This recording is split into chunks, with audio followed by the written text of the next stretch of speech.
In Colombia, the coalition of the historical Pact becomes the leading force in the Senate and the House of Representatives after Sunday's elections, marked by several irregularities and citizen complaints.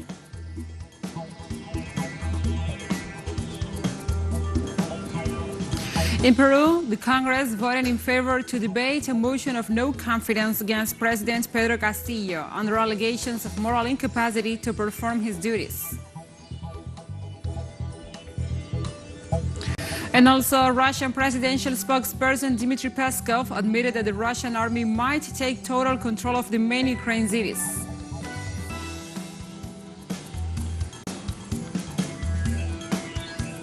Hello, welcome to From the South. I'm Gladys Quesada from the teleSUR studios in Caracas, Venezuela. We begin with the news. Stay with us.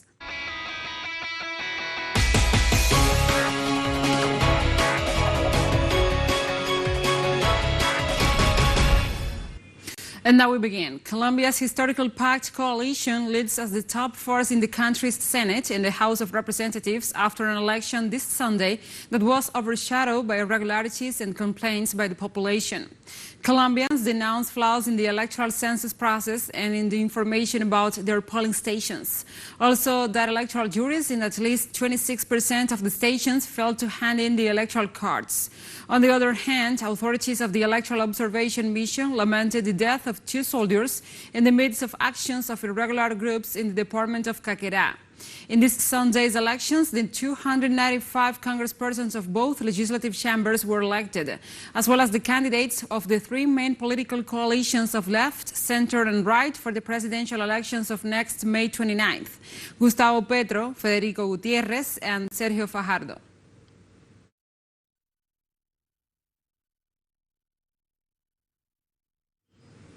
Gustavo Petro won the presidential candidacy for the Progressive Historical Pact with 80.51% of the ballot and more than 4 million votes in the Colombian elections of Sundays for the presidential candidates. Federico Gutiérrez was elected for the right-wing Team Colombia party with 54.18% and more than 2 million votes, while Sergio Fajardo was chosen for the Center Hope coalition with 33.49% and more than 723,000 votes.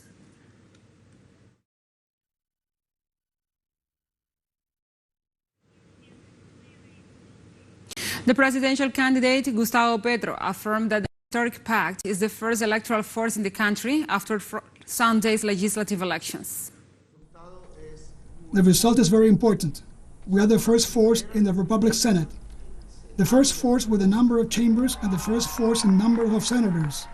The historical Pact coalition has achieved the best result of progressive movements in the history of the Republic of Colombia. And for the presidency, according to the data so far, we surpassed 6 million votes, above even by almost double, in my personal case, the first Team Colombia and more or less 47% of the total result of consultations, which means that we are on the verge of winning the presidency of Colombia in the first presidential round. In this regard, the presidential candidate for the Team Colombia party, Federico Gutiérrez, emphasized that he will continue working to build a better country. We receive with great joy, but above all with great humility and responsibility, this victory that we have obtained as a team, knowing that the road ahead is long and we will do it very well. Today, united, we take another step on the road that would lead us to build a better country. And presidential candidate for the Center Hope coalition, Sergio Fajardo, said he will approach all citizens to make a change in the nation. We will interpret those Colombians who no longer want the anger, the confrontation, the damage that has been done in our country, and that this government, after 4 years, has represented pain for us in Colombia. This is a government that has given us a Colombia with rage, with corruption, with fear, because insecurity has never been at this level that we are living in all the Colombian territory, with a gigantic uncertainty, the inability to have jobs, and an economy that has benefited a very few, that has not given the opportunity that our people deserve.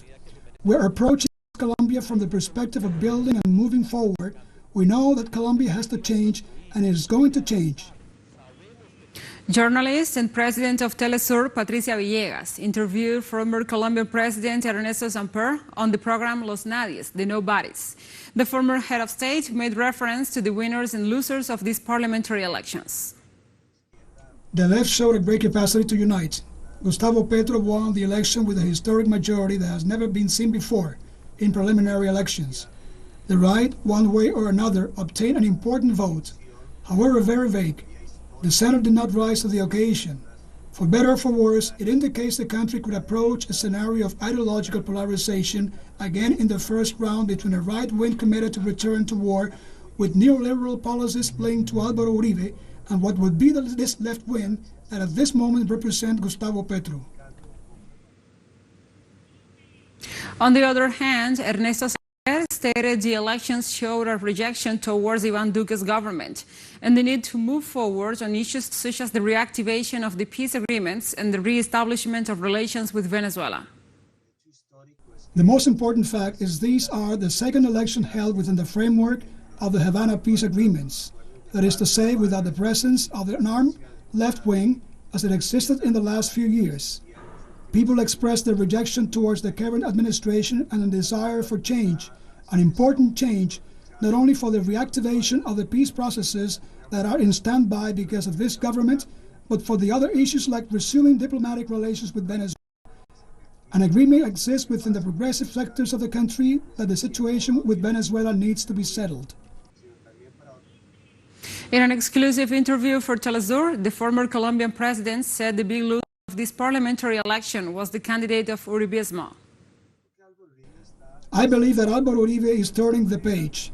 The big loser was his candidate, Zuluaga, proclaimed by the Democratic Center as a great candidate of Uribism.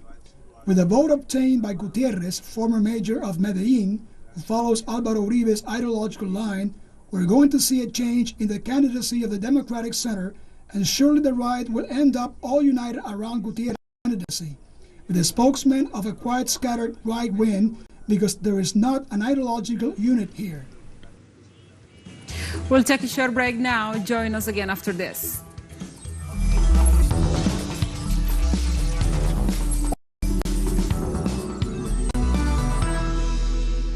Welcome back to From the South. This Monday, the Peruvian Congress voted in favor to debate a motion of no confidence against President Pedro Castillo for alleged moral incapacity to perform his duties. The head of Congress, María del Carmen Alba, announced the motion had been admitted for debate. The initiative was approved with 76 votes in favor, 41 against, and 1 abstention. Alba proposed that the plenary to decide the president's fate on Monday, March 28th, in a session scheduled for 3 p.m. local time. 87 votes in favor are necessary for its definitive endorsement. This is the second time that sectors that oppose President Castillo promote a motion of no confidence against him. In recent days, the president denounced that the opposition groups were promoting a coup d'etat.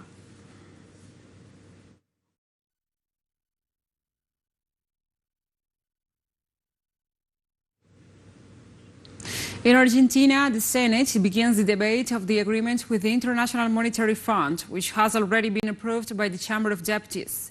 After the approval of the $45 billion debt refinancing bill on Friday by the Chamber of Deputies, a debt contracted during the administration of former President Mauricio Macri, the Senate Budget Committee meets to debate on the approval of the bill. The Minister of Economy, Martín Guzmán, is expected to attend this session with the purpose of answering questions about the debt refinancing project. The new agreement with the IMF is expected to be approved by a majority in the Congress before Friday.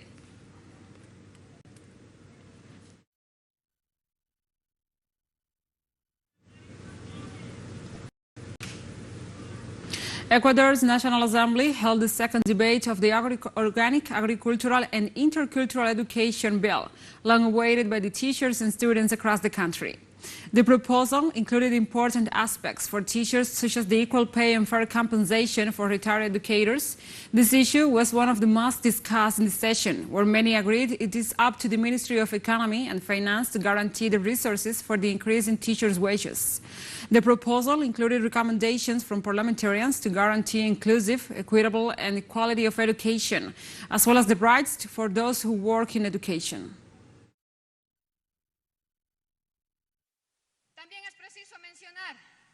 It is also necessary to mention that the Ministry of Economy and Finance does not comply with the constitutional mandate to allocate to education at least 6% of the gross domestic product in accordance with the transitory constitutional 18th, where we see every year that percentage drops. So you can see this is in the report. Since 2017, is an allocation of a budget of 3.37%, and in this 2022 drops to less than 3%, comrades.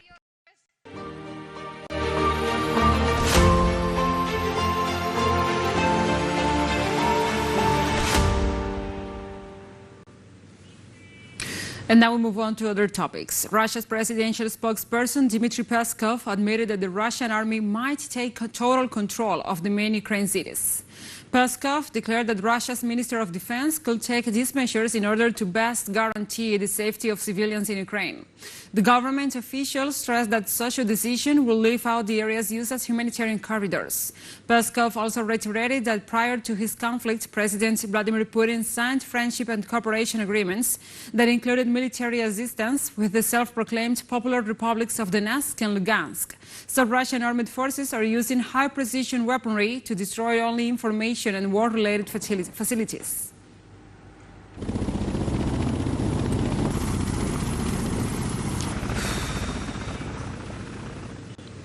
And Russia's top defense authorities announced the launch of a special operation to free Mariupol from Ukrainian neo-Nazi forces that managed to block the passage of the humanitarian corridors to Russia. Russian Defense Minister Sergei Shoigu said the situation in Mariupol is deteriorating as a result of the attacks by neo-Nazi extremist battalions, which use the ceasefire to regroup their forces and deny access to civilians through the humanitarian corridors, and use them as human shields. Therefore, to ensure civilians are safe in eastern Ukraine, Moscow created additional humanitarian corridors for citizens to get out, where members of the Kremlin's army will be waiting for them to provide security passage to prevent further attacks.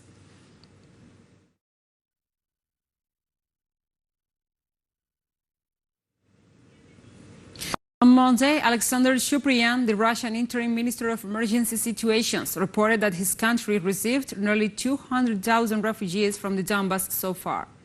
During a meeting, Shuprian talked about providing aid to refugees from Donetsk and Luhansk that are currently located in 31 Russian provinces and territories. He also said that the work of the temporary shelters was well organized.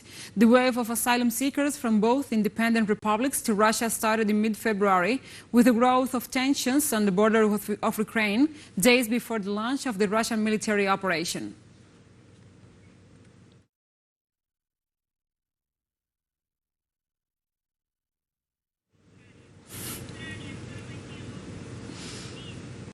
According to a recent update from the head of the Donetsk People's Republic, Denis Pushilin, the Toshka-U missile launched by the Ukrainian forces on Monday killed 20 people. Pushilin also said that another 28 civilians, including children, were seriously wounded by the missile that carried out shrapnel warhead. In the meantime, Russian Defense Ministry spokesperson Igor Konashenkov stated the missile was fired from an area northwest of Donetsk, controlled by Ukrainian forces. He charged that the shelling of the area that has no military facilities represented a war crime.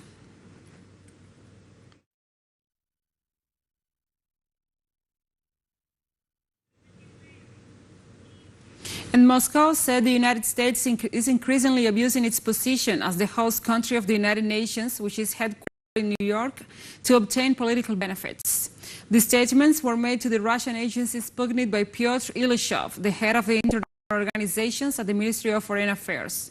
The senior official said the U.S. seeks to obtain unilateral political advantages and put more pressure on the embassies of other countries, and also said that this violates the foundational norms contained in the Vienna Conventions on diplomatic relations and on consular relations.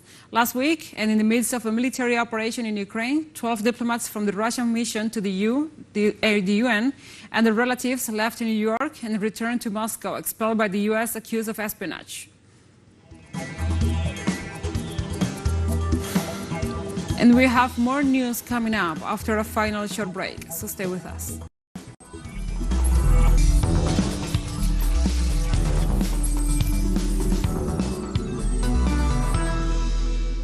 Welcome back to From the South. The government of China accused the United States of spreading misinformation about its role in the conflict between Russia and Ukraine after insisting on the need to focus on finding a peaceful solution. Chinese Foreign Ministry officials criticized reports by the U.S. officials that Moscow asked the Asian giant for military assistance for its operation in Ukraine, launched on February 24th. They also reiterated China's willingness to play a constructive role in promoting negotiations between the parties in the conflict. On the other hand, they reiterated Beijing's rejection of sanctions because of their counterproductive effect, believing that they will only lead to economic losses in multiple directions and also disrupt the political process to solve the issue.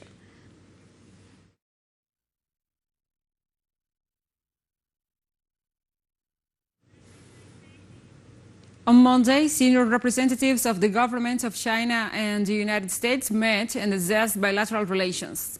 The meeting was held in Rome, the capital of Italy.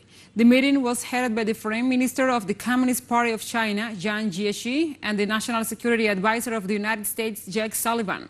The purpose of the meeting was to review issues of common interest and to keep open the channels of dialogue between Beijing and Washington in the midst of multiple aggressions that the White House is advancing against the Asian giant.